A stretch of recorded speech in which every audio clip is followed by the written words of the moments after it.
Hello दोस्तों, good morning. स्वागत है एक बार फिर से आप सभी का एमजेटी एजुकेशन में। दोस्तों आज है 26 अगस्त। आज की वीडियो में हम लोग बात करेंगे 26 अगस्त 2022 के मोस्ट इंपोर्टेंट करंट अफेयर के क्वेश्चंस के बारे में। वीडियो पूरा ध्यान से देखिएगा। अगर पसंद आएगी तो इसे लाइक और शेयर जरूर करना। चैनल को सब्सक्राइब कर लेना, बेल आइकन को प्रेस कर लेना, जिससे आने वाली वीडियोस का नोटिफिकेशन भी आप तक पहुंचता रहे। इस वीडियो की पीडीएफ फाइल और डिटेल क्विज आपको एमजेटी ऐप पर मिलेगी। तो जाइए पहले गूगल स्टोर पर, प्ले स्टोर पर एमजेटी ऐप डाउनलोड कीजिए। वहीं से आप बिल्कुल फ्री में पीडीएफ, फ्री में क्विज वगैरह प्राप्त कर सकते हैं। इसके अलावा आप हमारी ई बुक और वीडियो कोर्सेज को भी यहाँ से ले सकते हैं। चलिए तो शुरू करते हैं। सबसे पहले क्विकली रिवीजन से कल के क्वेश्चंस का क्विकली रिवीजन करते हैं। विक्रम दोरईस्वामी दोस्तों इंग्लैंड में भारत के उच्चायुक्त नियुक्त किए गए हैं। डीआरडीओ ने अभी हाल में वीएलएसआर एसएएम मिसाइल का सफलता परीक्षण किया है। वहीं अडानी ग्रुप इनडायरेक्टली एनडीटीवी में 29.18% का स्टेक हासिल कर लिया है। और इलस्ट्रेटेड रिपोर्टिंग 2022 के लिए पुलित्जर पुरस्कार जीता है फहमीदा अजीम ने। वहीं भारत में पहली बार एजुकेशन टाउनशिप स्थापित होने जा रही है। उत्तर प्रदेश स्थापित कर रहा है ऐसी 5 टाउनशिप, एजुकेशन टाउनशिप होगी। ईरान और भारत के बीच में दोस्तों नागरिकों की सुगम आवाजाही के लिए समझौता हुआ है। और आईआईटी गुवाहाटी ने चीनी के विकल्प के रूप में जाइलिटोल के उत्पादन के लिए एक नई विधि का विकास किया है। और माली में अभी वहां के सेना ने कर्नल अब्दुल राय माइगा को अंतरिम प्रधानमंत्री नियुक्त कर दिया है। मध्य प्रदेश में 12वां भारतीय राष्ट्रीय विज्ञान फिल्म फेस्टिवल आयोजित होने जा रहा है। और झारखंड के पूर्व राज्यपाल सिप्ते रजी का निधन हो गया है। ये एक्चुअली में झारखंड और असम के पूर्व राज्यपाल थे। क्लियर। तो ये टॉप 10 करंट अफेयर के क्वेश्चंस थे कल की वीडियो से। आई होप आपने क्विकली रिवीजन कर लिया है। अब बात करेंगे हम लोग आज के दिन के क्वेश्चन की, लेकिन उससे पहले मैं आपको बताना चाहूंगा टेलीग्राम ग्रुप हमारा ज्वाइन कीजिए। उसमें आपको फ्री में पीडीएफ दी जाती है। साथ ही साथ में जो शाम वाली क्लास होती है ना, लाइव क्लास होती है, उसकी भी पीडीएफ मिल जाएगी। और इस वीडियो का वन लाइनर फॉर्मेट में आपके लिए क्विकली रिवीजन 1 मिनट अप्रोच के साथ आपको दिया जाएगा दोपहर में 12 बजे ही, यानी कि ये चीजें आप बहुत पहले ही पा जाओगे। तो आप टेलीग्राम ग्रुप ज्वाइन जरूर कीजिए। अब बात करेंगे आज के दिन के पहले क्वेश्चन की। पहला क्वेश्चन, विश्व अंडर 20 कुश्ती चैंपियनशिप में भारत ने कुल कितने मेडल जीते? तो भारत ने टोटल 16 मेडल जीत लिए हैं दोस्तों। अब इन टोटल 16 मेडल में एक तो भारत को मिला है गोल्ड मेडल, जो कि मैंने आपको बताया था अंतिम पंघाल ने जीता था। और 4 सिल्वर मेडल जीता है। और इसके साथ ही 11 ब्रॉन्ज मेडल आए हुए हैं इंडिया के। तो ये टोटल 16 मेडल अंडर 20 कुश्ती चैंपियनशिप में हाल ही में जीते हैं। यहाँ पर आप आर्टिकल देख पाओगे, world under 20 wrestling championship, Sumit Rohit wins bronze, India finish with 16 medal. तो टोटल देखिए 4 सिल्वर, 1 गोल्ड और 11 ब्रॉन्ज के साथ इंडिया की टीम ने यहाँ पर जूनियर वर्ल्ड चैंपियनशिप को समाप्त किया है। तो अंतिम पंघाल जो है ये इकलौती खिलाड़ी रही, एक्चुअली में लेडी हैं ये, जिन्होंने गोल्ड जीता हुआ है। ध्यान रखिएगा, एक खिलाड़ी है अमित पंघाल। वो अमित पंघाल जो है ना, ये कुश्ती से नहीं है। ये किससे है? ये बॉक्सर है। ठीक है ना, ये बॉक्सर है। लेकिन यहाँ अंतिम पंघाल है, ये लेडी है एक तो, और दूसरी चीज ये कि ये रेसलिंग से संबंधित है। ठीक है ना, रेसलिंग से संबंधित है। ओके। तो फिलहाल 9 स्वर्ण पदक के साथ जापान जो है ये मेडल टेबल में टॉप पर रहा। इस बार इसका 45वां संस्करण था, बुल्गारिया में आयोजित हुआ था। ओके। अगला क्वेश्चन, आरबीआई ने किस नाम से अपनी डिजिटल करेंसी लॉन्च करने की घोषणा करी? तो ये क्वेश्चन कई बार से चर्चे में आ रहा है दोस्तों, और बजट में भी देखने को मिला था हम लोगों को। और आरबीआई इसके लिए बहुत पहले से ही कोशिश कर ही रहा है, अनाउंसमेंट करता जा रहा है लगातार कि वो अपनी भी डिजिटल करेंसी लाएगा। ये डिजिटल करेंसी होगी ई रूपी। ठीक है, आरबीआई ई रूपी नाम से अपनी डिजिटल करेंसी लॉन्च करने जा रहा है। यहाँ पर आप आर्टिकल देख पाओगे, India's own digital currency to be introduced in phased manner. ठीक है, आरबीआई फॉर्म्स इनोवेशन हब। तो देखो, इसके लिए इनोवेशन हब की स्थापना शुरू कर दी गई है, और मतलब प्रोसेस शुरू हो चुका है। अब जल्द ही आरबीआई जो है डिजिटल करेंसी लॉन्च करेगा। यहाँ पर देख पाएंगे आप, निर्मला सीतारमण जी जो कि वित्त मंत्री हैं, ये 1 फरवरी को जो बजट पेश की थी, उसी बजट में भी इन्होंने बताया था कि आरबीआई भी अपना, या कहें कि भारत भी अपना डिजिटल करेंसी लॉन्च करेगा। क्लियर है?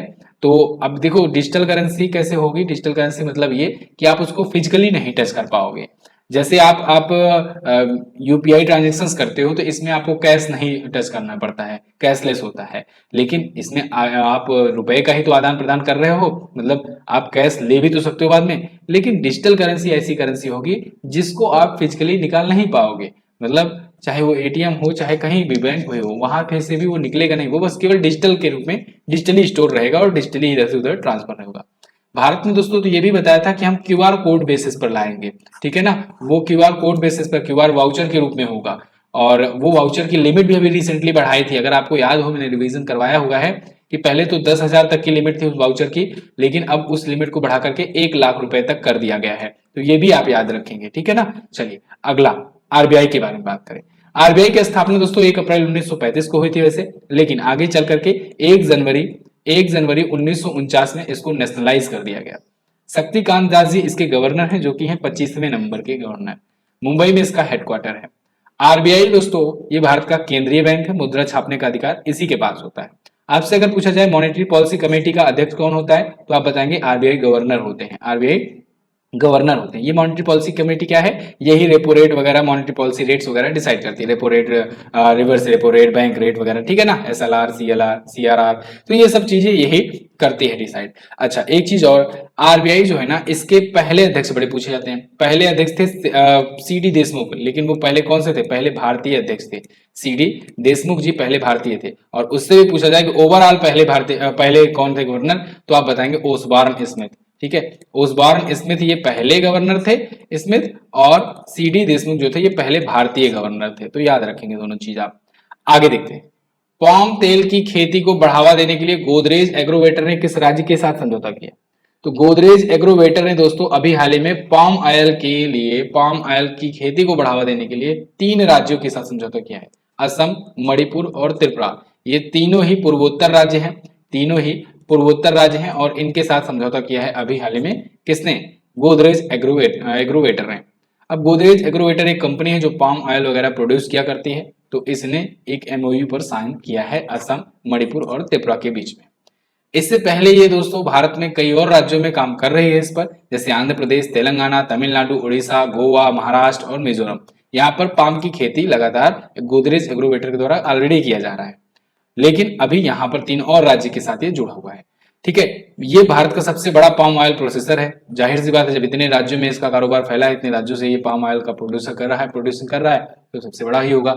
ओके, तो भारत एक्चुअली में दोस्तों पाम ऑयल का शुद्ध आयातक देश है, इंपोर्टर है। लेकिन फिर भी जब अब ऐसे जब कंपनियां आएंगी, आगे बढ़ेंगी, तो भारत निर्यात के क्षेत्र में भी आगे बढ़ेगा। अगला है, हाल ही में किस केंद्रीय मंत्री ने ऑनलाइन शैक्षणिक गेम आजादी क्वेस्ट लॉन्च किया?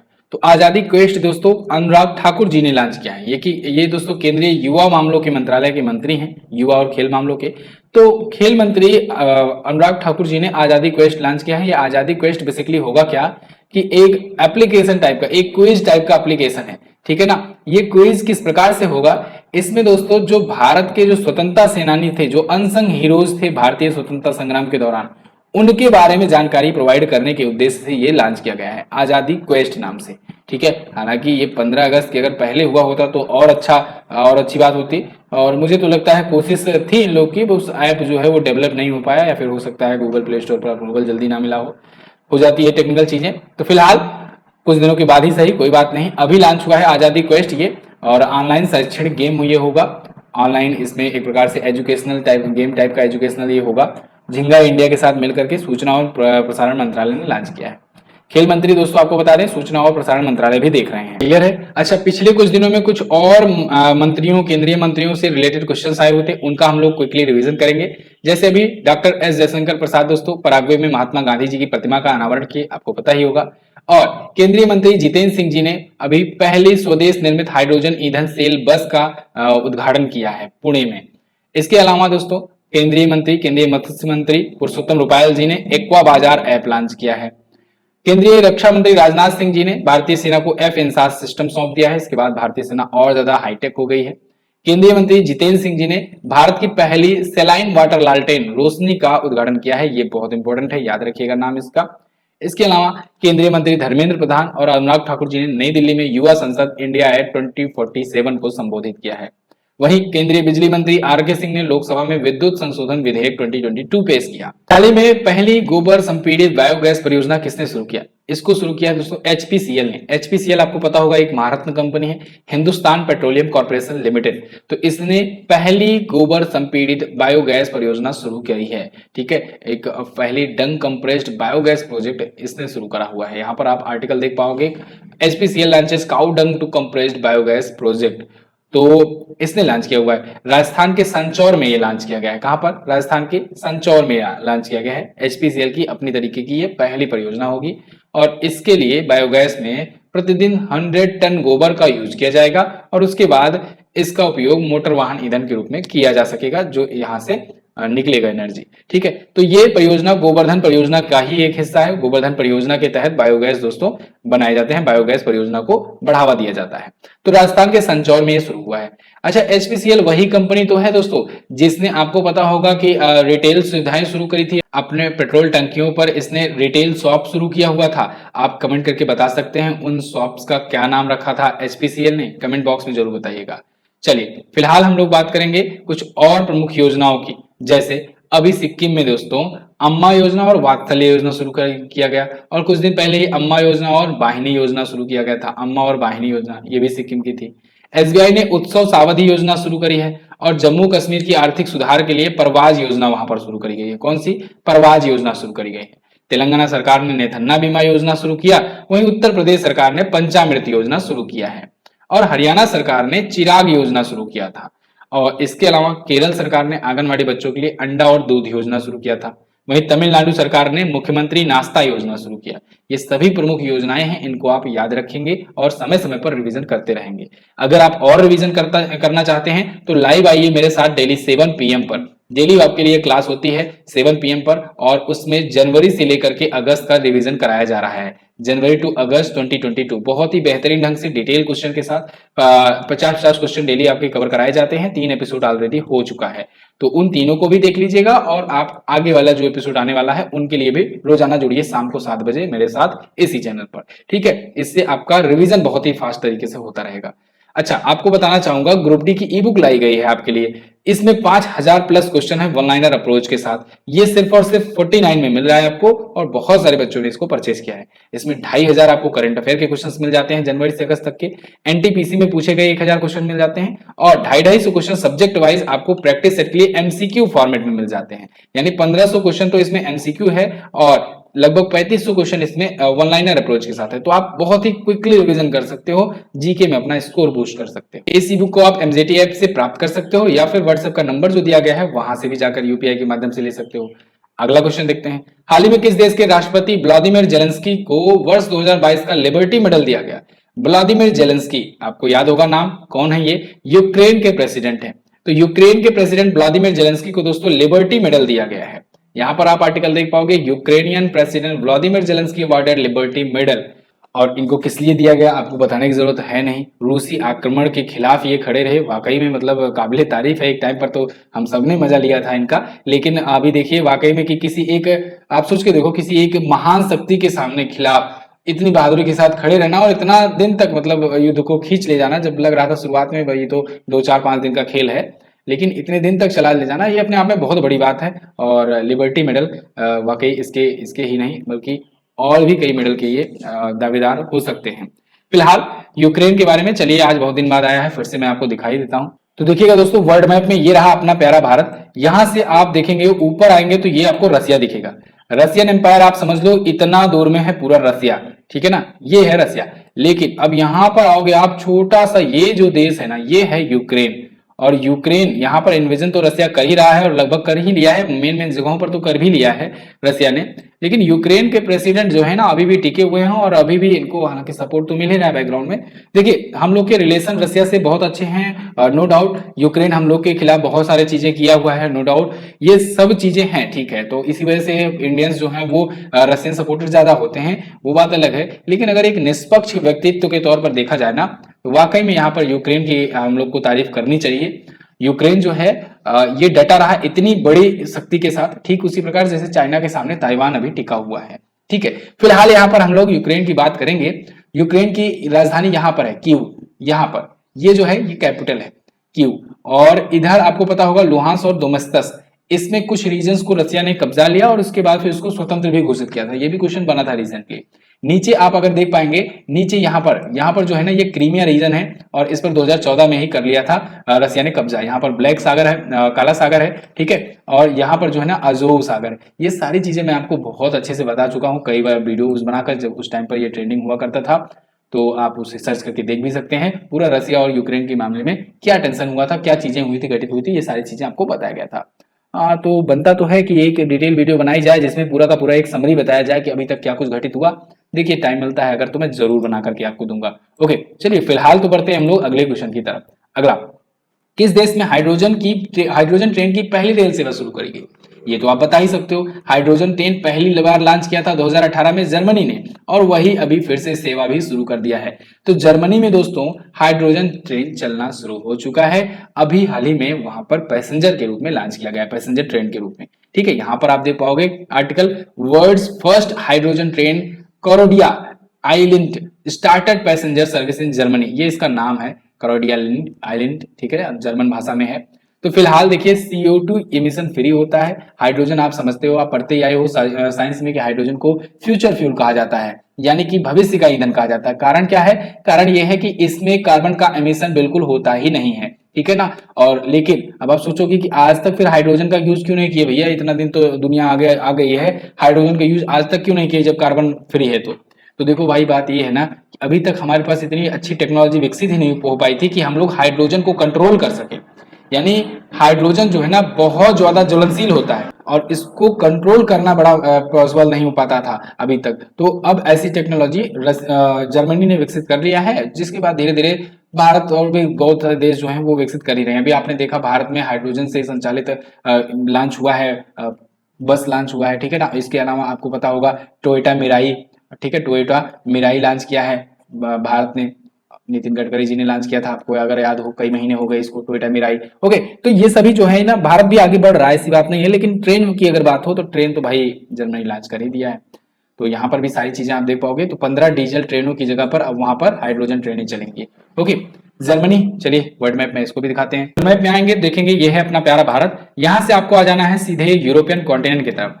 इधर आइए, ये है यूरोप। इन यूरोप में देखो सबसे बड़ा देश देखिए, यहाँ पर आपको फ्रांस दिख रहा है ना, फ्रांस दिख रहा है ना। चलिए, तो ये फ्रांस है, और फ्रांस के बगैर यहाँ पर जर्मनी दिख रहा है। जर्मनी भी छोटा देश नहीं है, ये भी काफी बड़ा देश है।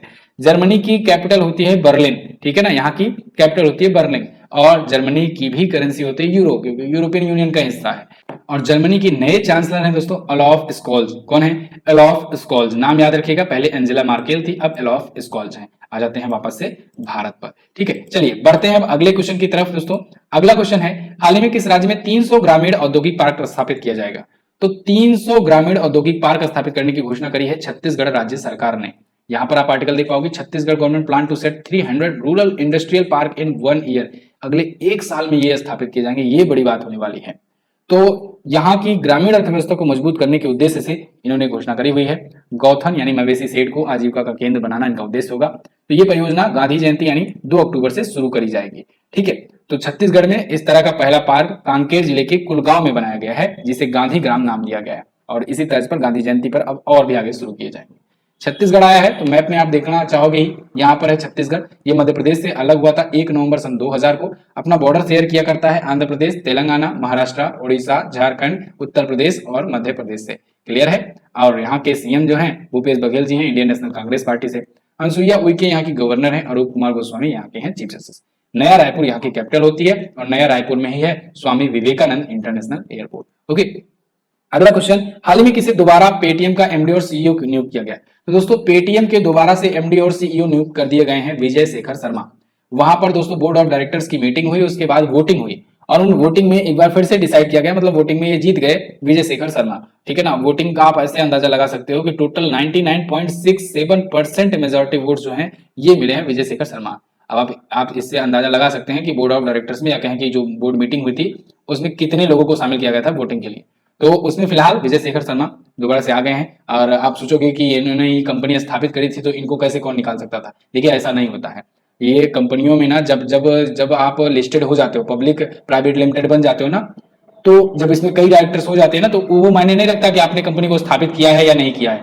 वो देखा जाता है कंपनी के हित में क्या फैसला है। ठीक है ना। मतलब अगर आप देखो, चाहे जैसे भारत पे का एग्जांपल ले लो, भारत पे को स्नेह ग्रोवर ने स्थापित किया 2018 में, और 2021 तक आते आते उन्होंने उसे यूनिकॉर्न कंपनी भी बना दिया। लेकिन 2022 में आते आते वो निकाल भी उठे बोर्ड ऑफ डायरेक्टर से, इस्तीफा भी उनको देना पड़ गया। ठीक है, तो ये डिपेंड करता है कि जब आपके भाई कई शेयर धारक हो गए तो फिर सबका डिसीजन लेना होता है। तो लेकिन यहाँ पर फिलहाल ये अभी भी अपना साख बनाने में कामयाब रहे हैं विजय शेखर शर्मा।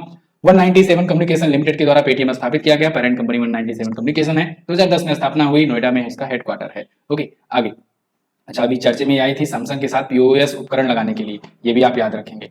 अगला है, हाल ही में किसको शरणार्थियों के स्वागत के प्रयास के लिए यूनेस्को शांति पुरस्कार दिया गया है? यूनेस्को शांति पुरस्कार दोस्तों एंजेला मार्केल को मिला है। एंजेला मार्केल जर्मनी की पूर्व चांसलर, जिनका नाम अभी मैंने लिया, ठीक है। तो एंजेला मार्केल जो कि बहुत सालों तक जर्मनी की ये चांसलर रही थी और कई सालों तक दोस्तों ये दुनिया की मोस्ट पावरफुल लेडी के रूप में भी टॉप पर रही थी।